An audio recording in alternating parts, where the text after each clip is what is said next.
आज विषय दादांची जयंती आणि आरोग्य शिबिर हा इतकाच होऊ शकतो आजचा विषय.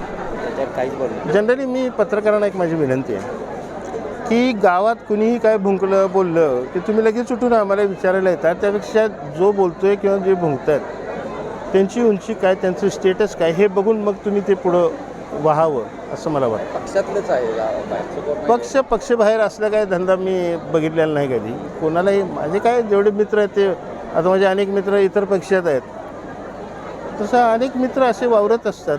त्यामुळं काय त्यांच्याबद्दल काय बोलणं मला वाटतं संयुक्तिक नाही. माझं एक लेवल आहे, माझ्या लेवलचा त्या लेवलच्या वरचा कोण बोलला तर मी त्याचं उत्तर देऊ पक्षाला शकेन. कळवणार तुम्ही अशा पद्धतीचं एक पदाधिकारी. काही संबंध नाही. मी काम करत राहणारा माणूस आहे. मी पक्षाकडे सुद्धा फारसं याबद्दल काय बोलणार नाही. पक्ष बघत असेल ना, पक्षाला वाटलं तर पक्ष योग्य ते काय असेल ते करेल. साहेब, आज मैत्रीचा दिवस आहे. जमीन बागवान हे तुमचे चांगले मित्र होते, त्यांना मैत्री दिनानिमित्त काय संदेश द्या?